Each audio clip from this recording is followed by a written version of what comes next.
Hi Kerri, it's Rebecca Empathic Crow.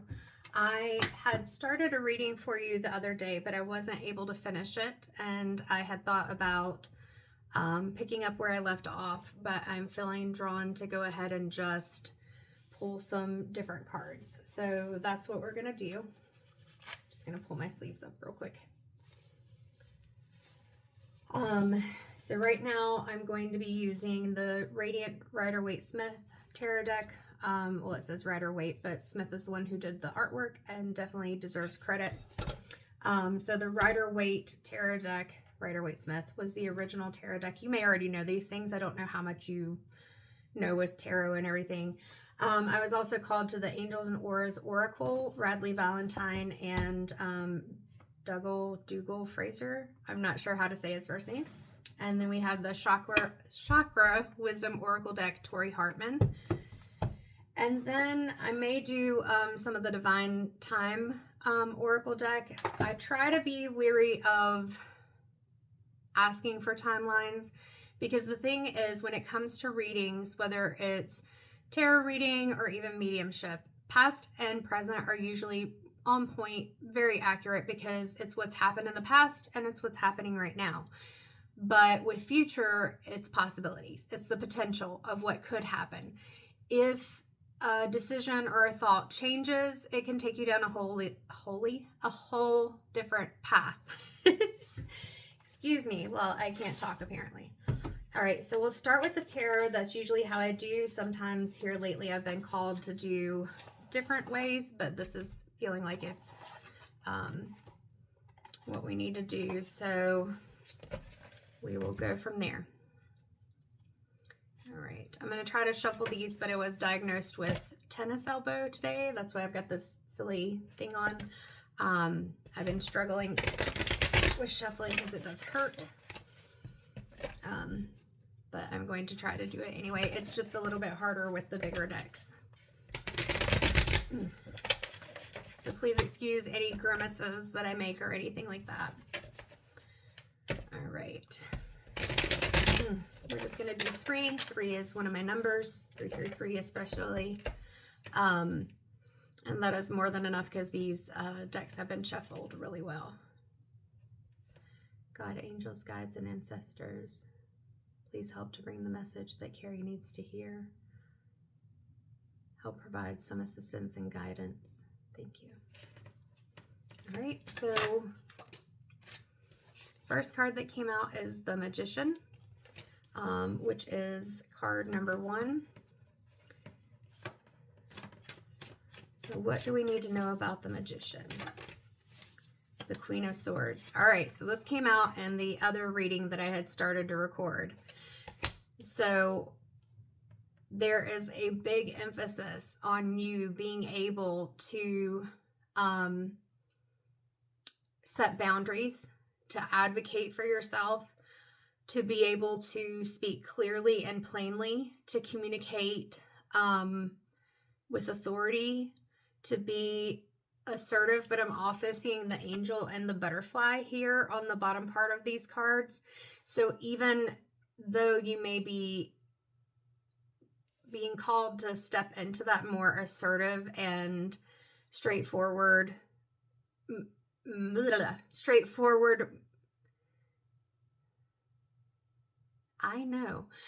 straightforward means, sorry, the message coming through in my mind was you still can be nurturing, you still can be, not soft is not the word, you still can be nurturing, you still can be a caring person. And even in psychology, we talk about that setting boundaries, being assertive, doesn't mean that you're being aggressive. When people are very caring, empathetic, and compassionate, which I have a feeling you are, we have a hard time setting boundaries with others. And when we start to be assertive and really just speak the truth and say things plainly, often we feel like we're being aggressive. And if we're people who have been very people-pleasing and bending over backwards for other people, putting our needs aside, then they may also feel like we're being aggressive or that we're being unreasonable or many of those things. But you're being told right now, yes, there's a lot of clouds that are surrounding her.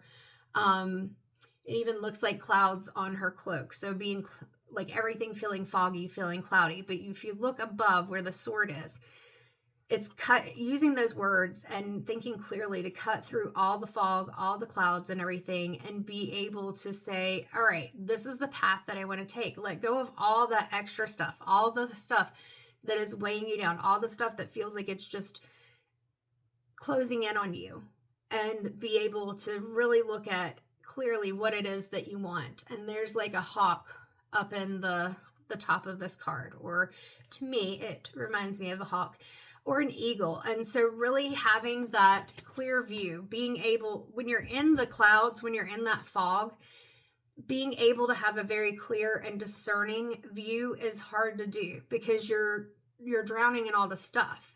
So it's having to be in the survival mode where you're just reacting and responding to whatever's going on in that moment. So I feel like even part of that when we're thinking of words and communication is being able to write down what it is that you're thinking. And it could even be, because I'm seeing like this, like somebody writing and just writing. In psychology, we call it streams of consciousness. In the metaphysical world, we call it automatic writing. So sitting down with pen and paper, not having an expectation of what it is that you're going to write, and just start writing. You may even start out with, I don't know what I want to write. And just keep doing that and start listening to your intuition. As you're writing, you may even realize you're sort of conscious of what you're writing on the page, but you're not necessarily. And then look back at it and review it. And from there, you can put it together in a more clear and concise way. But it's getting out of your head right now and being able to put those thoughts into a form that you can take action. Because it feels like with this sword, it's cutting through all the BS.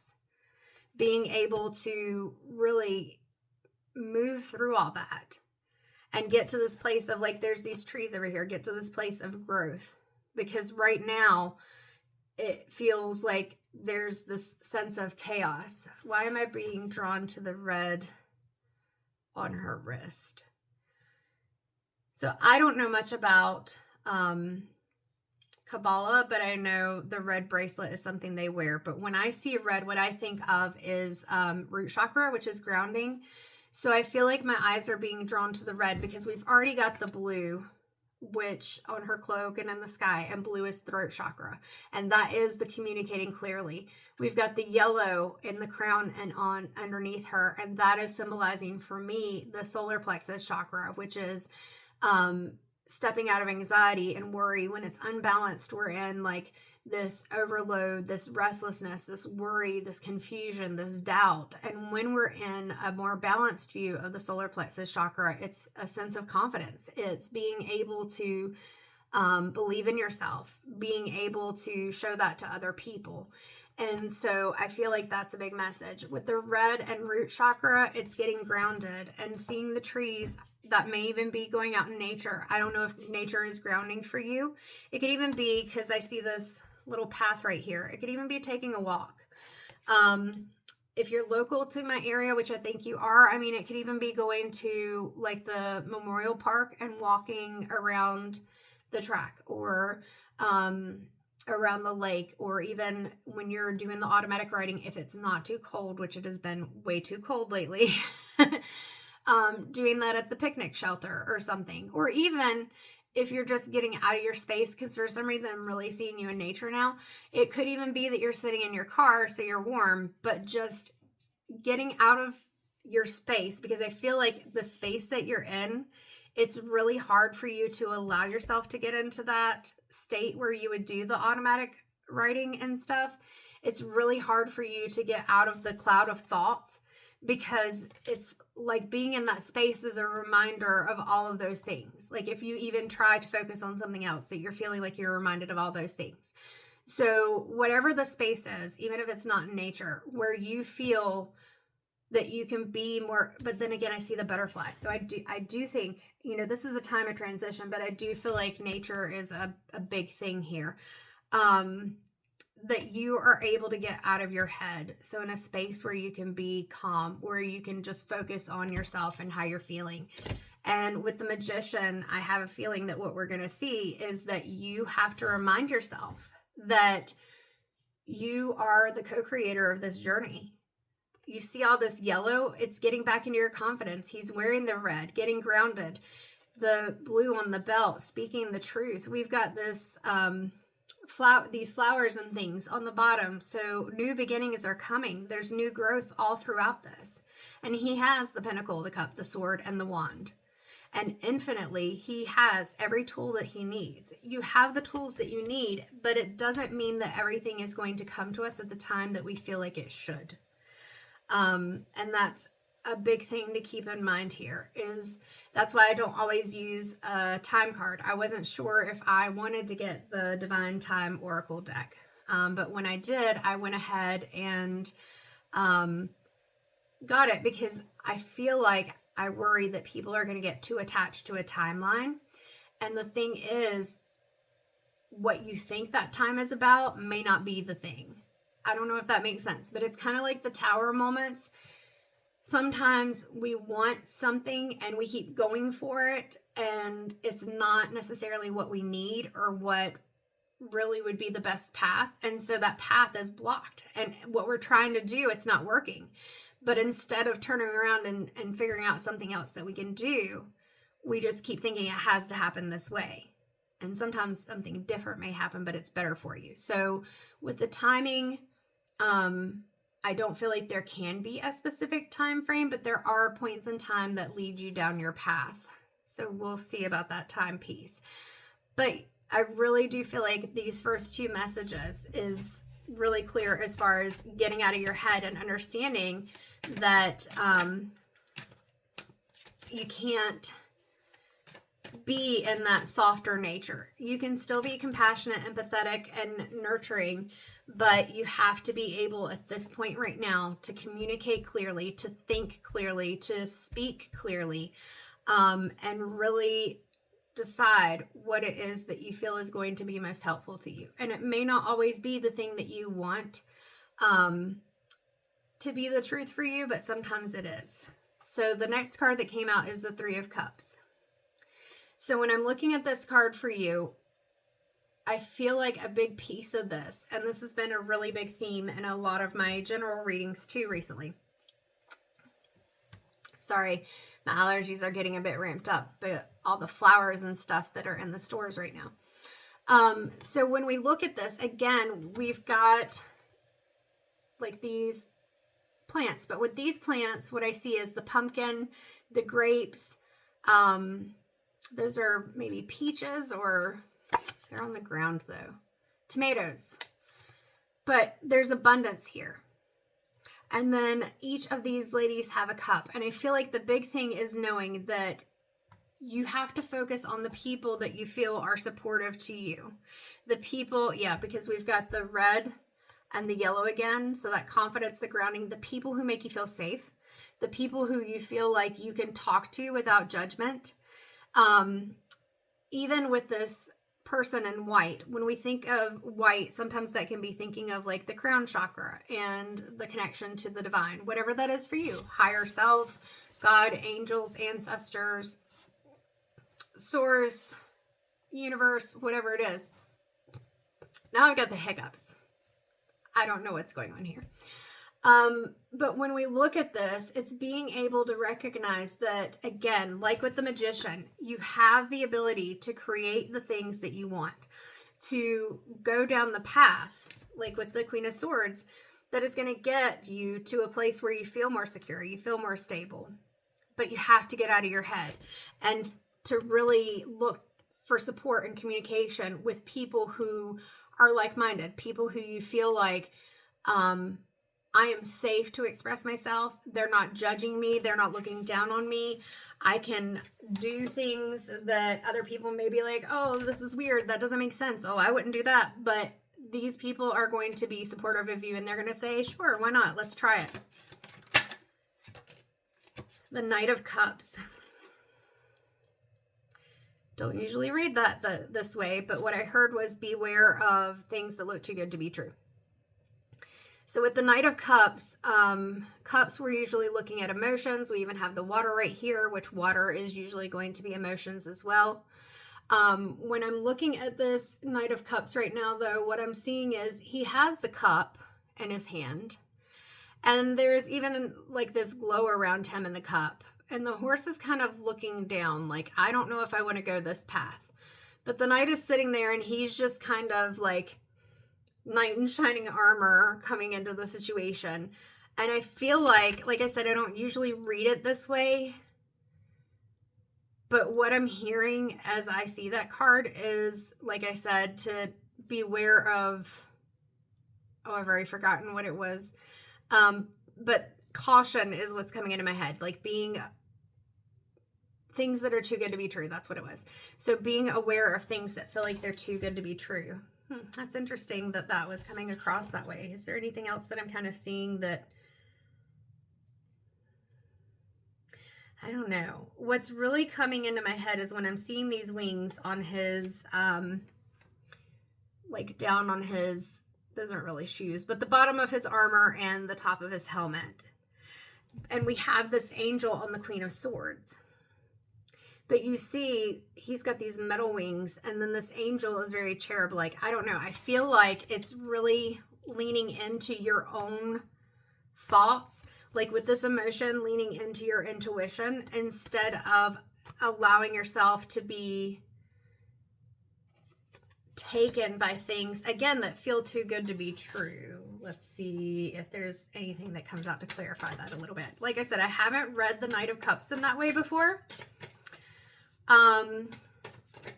But that's the way that it feels like it needs to be read for you today. And we're already at 16 minutes because I'm not good at short readings. Oh, wow. Okay, so we've got 3 cards that have come out. This makes sense. So with the 5 of Swords, it's like a never-ending battle is what I heard, or something like it feels like everything is always, like it always takes extra steps. It's always harder than it should be. It's a battle that shouldn't be there. Feeling like you're having to defend yourself, feeling like you're having to pick up the pieces, but it's making sure that you're not winning this battle in a way that is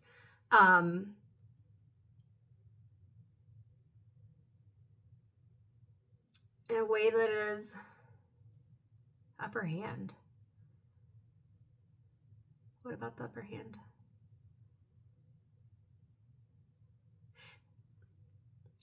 Going against what you feel like is right. So not doing things that you feel like are underhanded. That's what it was. Doing things that you feel like are underhanded. Like when you do this, it's speaking clearly and being able to take the path that feels right to you. Like I've said before, it's because this guy, look at how smug he looks in this photo. And then these other 2 are just walking away. Like he may have gotten the swords, but he didn't necessarily do it in a way that was in the best interest of himself or others. Why did the lighting go weird? I don't know. Lots of weird things in this reading. But right now, it's feeling like that 10 of Swords energy. You see how it looks like this person has just been stabbed in the back, stabbed in the back, stabbed in the back. The sky is black. There's a lot of smoke and clouds. Like we've got the clouds just like we have with the Queen of Swords. Like everything just feels, again, like it's been so hard. And every time you try to get up, it's another wound, another stab in the back. The thing that I like to point out here, though, is even though there's all this black and clouds, there is this beautiful blue ocean. And that is, again, blue, the throat chakra, like I said, stepping into being able to speak up for yourself, advocating for yourself, setting those boundaries. We don't have to be mean or rude about it, but being able to say, no, that's not what I want. I don't think this is a good idea. I appreciate you offering, but that's not for me. And knowing that, yes, there are mountains in the distance, but there's also this gold on the shirt in here. So being able to step into that confidence, letting go of the worries, knowing that even though it's not always going to be easy, you're not stuck. Like he looks like he's stuck in the mud. You're not stuck.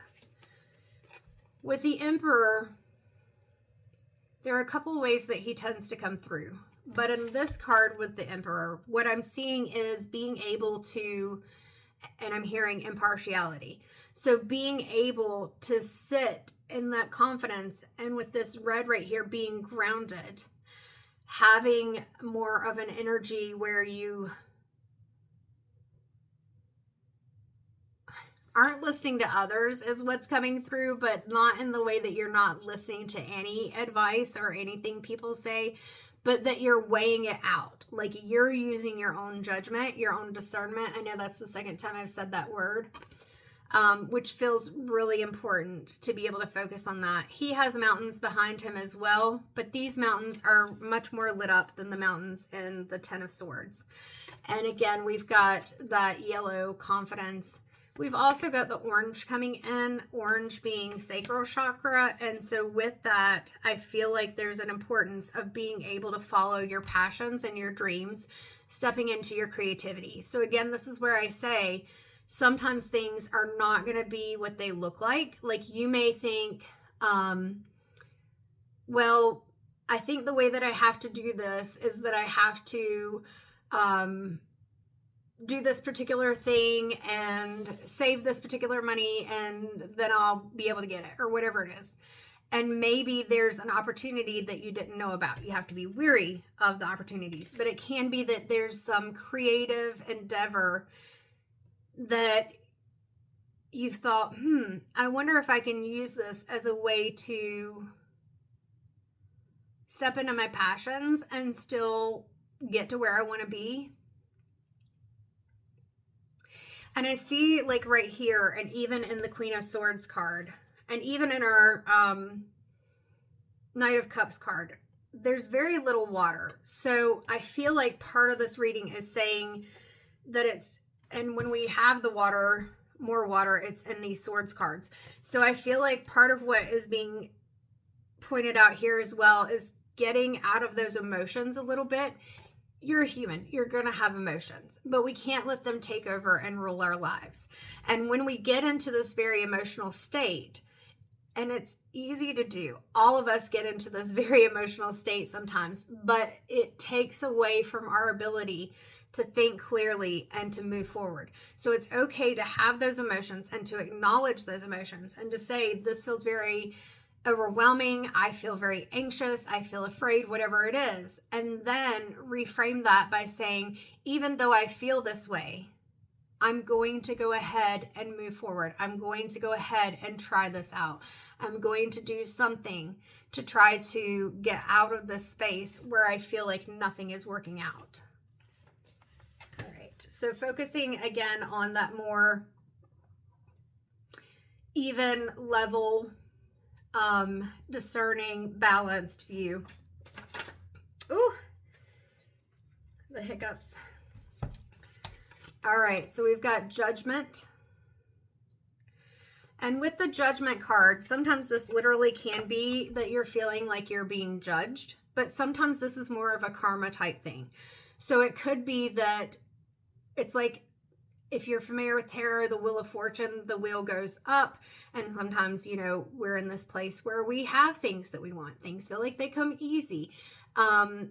It feels like things are going pretty well, but as the wheel goes up, it also goes around and it comes down. So there are going to be times where we're not doing so well, but it's always going to be turning. So with this Judgment, I do feel like part of it, especially with this Ten of Swords, is feeling judged by others. But at the same time, I feel like the other part of it is trying to find that balance. We have, even in the wings here, the purple, which can be associated with the divine. We have as well that red. So being able to not only connect with higher self, higher power, whatever it is, but also being grounded at the same time. So that may sound like an oxymoron, like something that doesn't mix, but it does.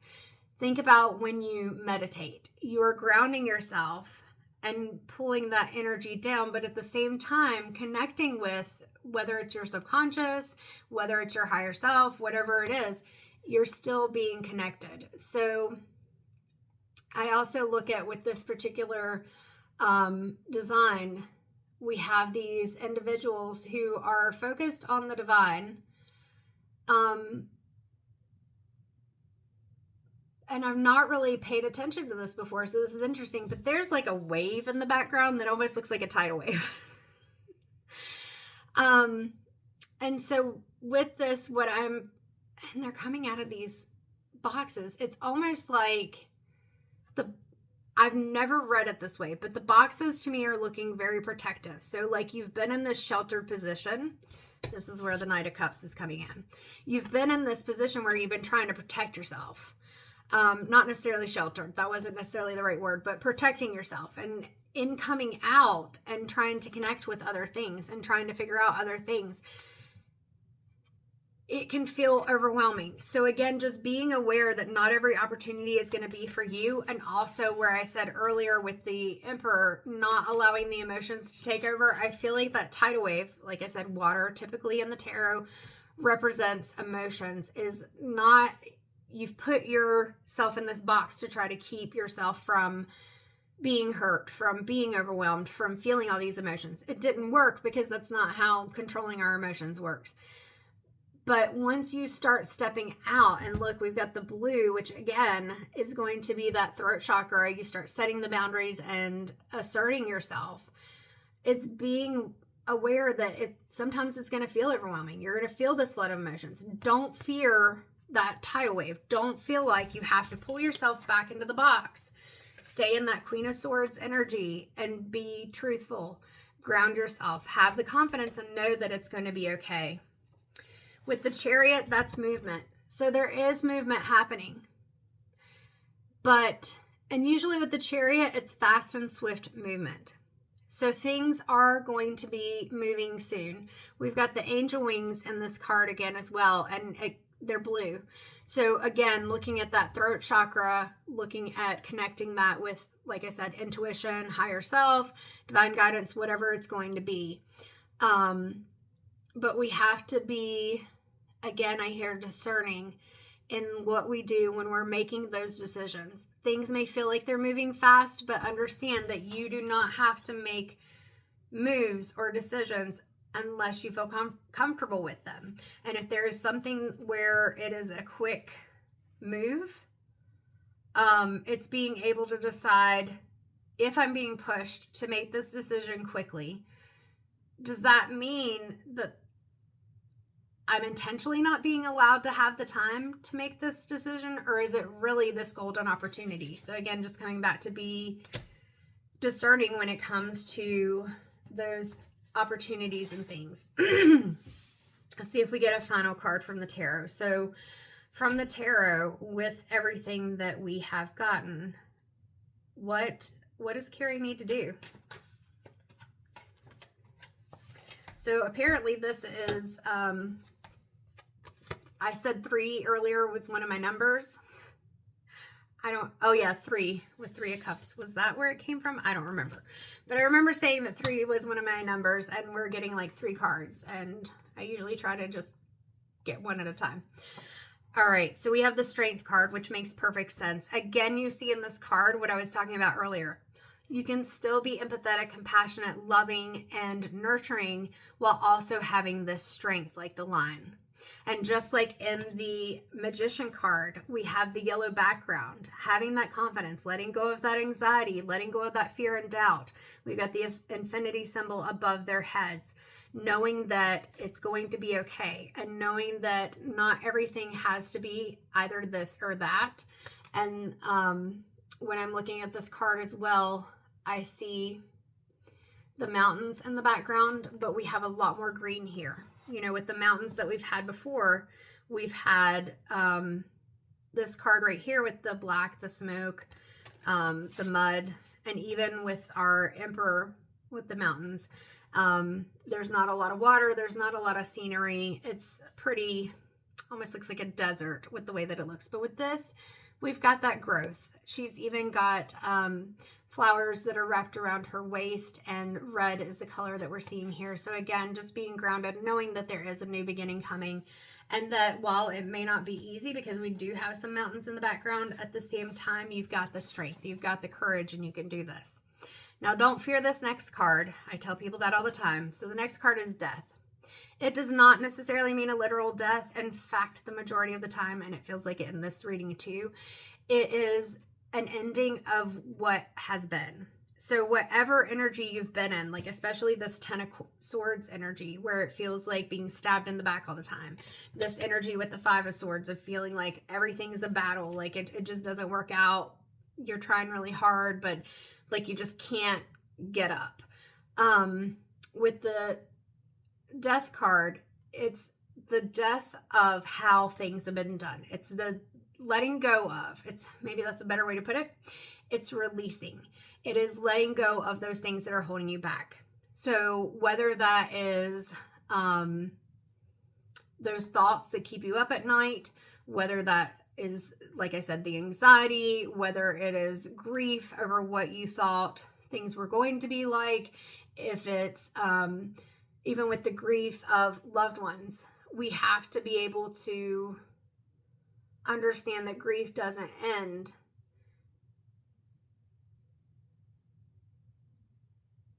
Woo. Why is that making me feel like I want to cry?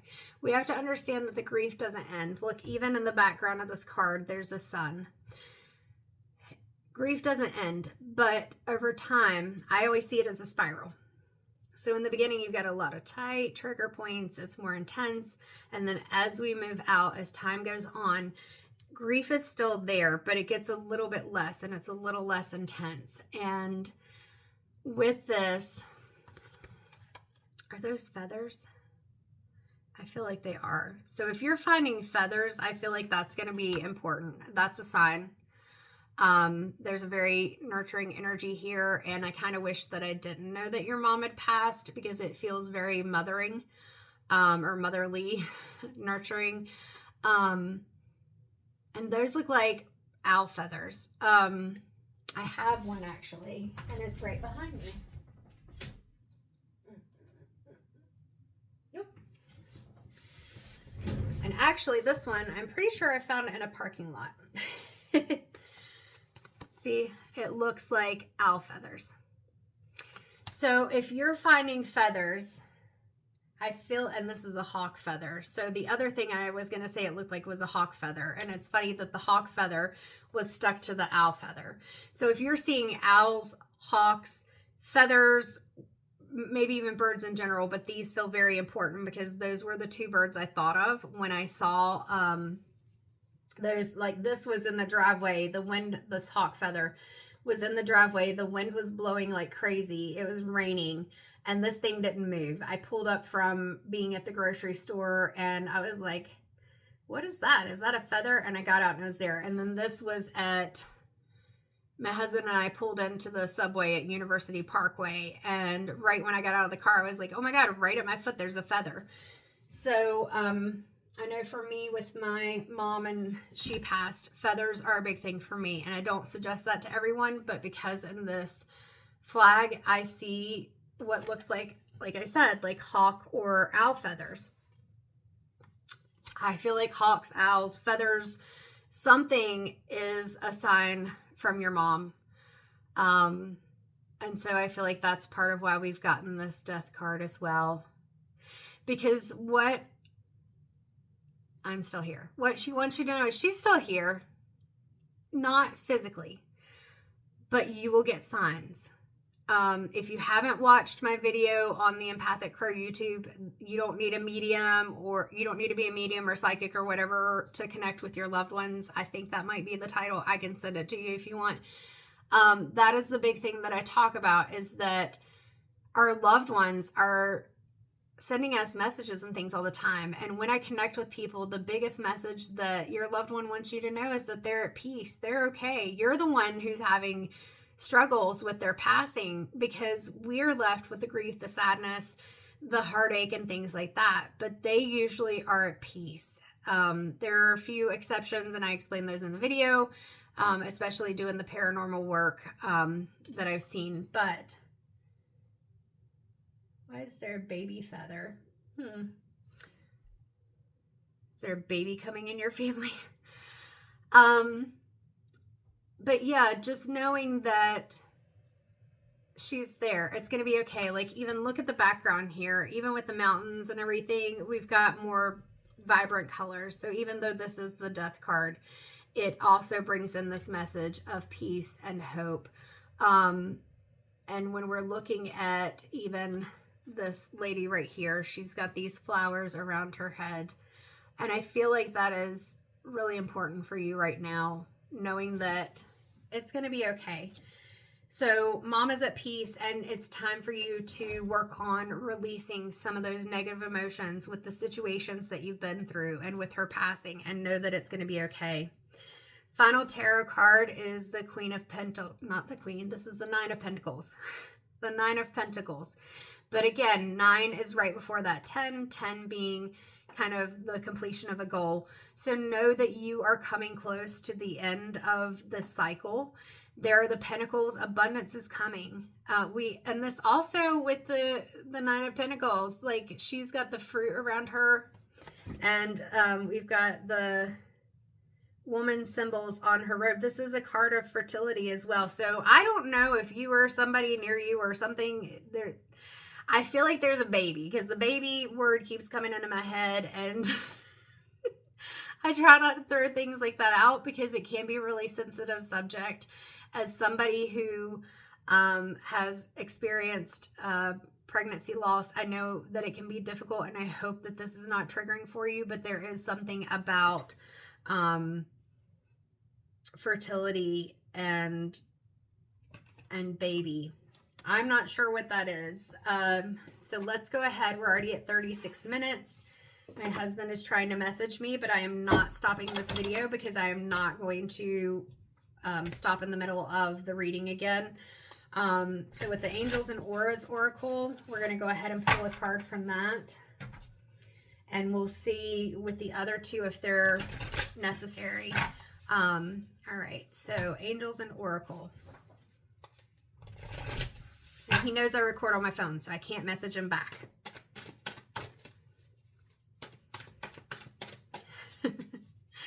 And that I was doing a reading, and he knows that I am not good at doing short readings. I'm just not. That's why when it comes to offering people 15-minute readings, I'm going to shortchange myself every time, because I'm going to focus on what needs to be focused on. Okay. So again, 3 cards came out, and I was going to put them back in and be like, maybe it's just because I got small fingers, but no, these are for you. So the first one is Time to Go. Number is 41. 41 breaks down to a 5, so I don't know if those numbers mean anything to you. If you look at the suitcases, again, there are angel wings, so we're looking at a divinely guided journey. Transformation, completion, confirmation, and exit. So again, that goes back to that Death card. That goes back to the 9 of Pentacles, and the divine guidance, just knowing that this cycle is coming to an end. We can't say exactly when it's going to happen, but it's understanding that you have to keep moving forward. Even when we think about the Chariot, there's forward movement. It just may not be coming in at the pace that you want it to, and it may even start coming in faster as you start stepping into that more Queen of Swords, Magician, and 9 of Pentacles energy, and the Emperor energy, and being very discerning, very clear, focusing on your thoughts and everything. So if you do not focus on this transition in a way that is healthy, it's going to lead to feelings of stagnation, wondering, like questioning yourself. Oh, which the next question, or the next word on there is questioning. Yeah, questioning yourself. Should I have done this? Should I do this? And it leads to a dead end. So again, with the Death card, letting go of those things that are not helping you, that are not serving you. And I feel like this Angels and Auras Oracle is the final part of the message, because it's just reiterating strongly what I've already said. The next card is 44. Your desires are within reach. So again, look at her and look at the Magician card. So faith, patience, excitement, and relief. So being able to allow yourself to be patient, but also having faith that things are going to come, being excited about it, not saying, oh my gosh, we're so stuck, or this is horrible, these things have happened. Reframing that into, this is not a great thing. This is not a good thing that's happened. I do miss my mom. I miss these different things, but focusing on, this is what I can do. Because if you don't, then what happens is disbelief. Again, how could this happen? Why do things always happen to me? That's the energy we're talking about here. Stubbornness, apathy, and anxiety. So you've got to know that your desires are within reach. You've got to step into that solar plexus chakra and allow yourself to balance that out, become more grounded, and feel that confidence from this strength card. And the last card of your reading is 28. 2 plus 8 is 10, which goes to a 1. Peace. And it says connected, journey, balanced, clearing. And those are the words that I have used quite a bit in this reading. Connection, connecting to people who are helpful, who support you, who feel safe, connecting to the divine, connecting to yourself, that this is a journey. And like we talked about with like the judgment card, balanced, being able to balance out your emotions, being able to balance out your thoughts, and getting clear on what it is that you want. Because if you don't do this, you're going to feel untethered, disconnected, vulnerable, and unaware. You've already been in those emotions. So now it's time to be able to get into that peace. I hope that this was helpful, and thank you so much for allowing me to hold space for you. This may be that this is all that you need, because Mom did come through just to let you know that she is feeling at peace, and she's wanting for you to be able, like, I feel like the strength card, I felt a very maternal connection in this, that she's wanting, like, that's a very loving nature and in that card, a very loving expression, and that, like, that's sort of what I see with her, that she's wanting you to know it's going to be okay. And I heard trust yourself just now. So yeah, you just got to trust yourself, and you've got to know that we don't know the exact timing, but things are going to change. And part of it's going to be you doing things that are going to be in your best interest. Not that you're trying to be rude or unaware of others, or not paying attention to how what you do affects other people. We talked about that with the 5 of Swords. But that you're able to do the things that you need to do to speak your truth, set your boundaries, advocate for yourself. Start writing down your thoughts so that you can make those clear decisions. And even, hey, we talked about the owl and hawk feather, and I said that I was seeing this as a hawk. Girl, there's something with owls, hawks, feathers. Just be aware of it. And if something comes to you, let me know. All right, you take care of yourself. I'm going to reverse the video so that it'll show up to you in the correct way instead of mirrored. And I'll upload it to YouTube and make it private and send you the link. Take care.